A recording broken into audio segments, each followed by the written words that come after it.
ഇടുക്കി പെരുന്താനത്ത് കാട്ടാനയുടെ ആക്രമണത്തിൽ സ്ത്രീ കൊല്ലപ്പെട്ടു. കൊമ്പൻപാറ സ്വദേശി സോഫിയാണ് മരിച്ചത്. വീടിന് സമീപത്തെ അരുവിയിൽ കുളിക്കാൻ പോയപ്പോൾ വൈകുന്നേരമായിരുന്നു ആനയുടെ ആക്രമണം. മൃതദേഹം മാറ്റാൻ അനുവദിക്കാതെ നാട്ടുകാർ ഇപ്പോഴും പ്രതിഷേധം തുടരുകയാണ്.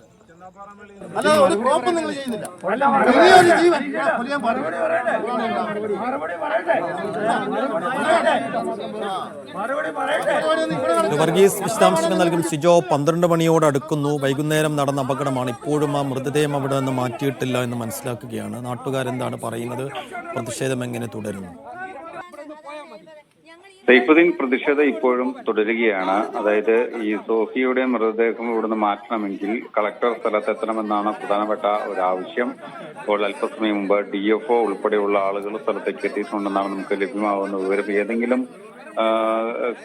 രീതിയിൽ ഈ പ്രദേശവാസികളെ അനുനയിപ്പിച്ച് മൃതദേഹം അവിടെ നിന്ന് തുടർ നടപടികൾക്കായി മാറ്റാനുള്ള ഒരു നീക്കമാണ് ഇപ്പോൾ നടത്തുന്നത്. ആദ്യ ശ്രമം പോലീസ് ഇതുമായി ബന്ധപ്പെട്ട ശ്രമം നടത്തിയെങ്കിലും നാട്ടുകാർ തയ്യാറായില്ല. കാരണം ഈ കാലങ്ങളായി നിലനിൽക്കുന്ന ഒരു പ്രശ്നമാണ്. ഒരാളുടെ ജീവൻ നഷ്ടപ്പെട്ടിരിക്കുന്നു.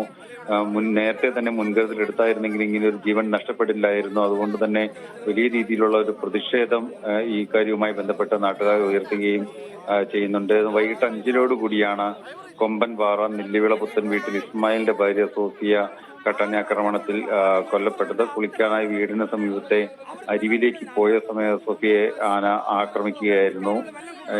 സോഫിയെ കാണാതായതിനെ തുടർന്ന് മകൻ അന്വേഷിച്ചു വരുമ്പോഴാണ് ഈ വിവരം അറിയുന്നത്. ഉടൻ തന്നെ പിതാവിനെയും നാട്ടുകാരെയൊക്കെ വിവരം അറിയിക്കുകയായിരുന്നു. അവർ സ്ഥലത്തെത്തി ആനയെ അവിടുന്ന് തുരത്തുകയും ചെയ്തു. പിന്നീട് കൂടുതൽ ആളുകൾ സ്ഥലത്തെത്തിയിട്ടുണ്ടായിരുന്നു. ജനപ്രതിനിധി അടക്കമുള്ളവർ സ്ഥലത്തേക്ക് എത്തുകയും ചെയ്തു. പക്ഷേ ഈ ഒരു ആവശ്യത്തിൽ ഇപ്പോഴും ഉറച്ചു നിൽക്കുകയാണ്. ഏതാണ്ട് ടി എസ്റ്റേറ്റ് ഭാഗത്ത് റബ്ബർ തോട്ടമാണ്, എസ്റ്റേറ്റ് മേഖലയാണ്. ഏതാണ്ട് 25ലധികം കാട്ടാനകൾ തമ്പടിക്കുന്ന ഒരു സ്ഥിതിവിശേഷം ഉണ്ടായിട്ടുണ്ട്. വലിയ രീതിയിലുള്ള പ്രതിഷേധമുണ്ടായിരുന്നു. 2 വർഷത്തോളമായി പ്രദേശത്ത് കാട്ടാനശല്യം രൂക്ഷമായി തുടരുന്ന ഒരു സാഹചര്യമാണ്. ചില പരിഹാരങ്ങളൊക്കെ ഉണ്ടാക്കുമെന്ന് പറഞ്ഞെങ്കിൽ പോലും അത്തരം ഒരു പരിഹാരങ്ങളിലേക്കൊന്നും നീങ്ങാത്ത സാഹചര്യത്തിലാണ് ജനങ്ങളുടെ ഈ ഒരു പ്രതിഷേധം ശക്തമായി തന്നെ നിലനിൽക്കുന്നത്.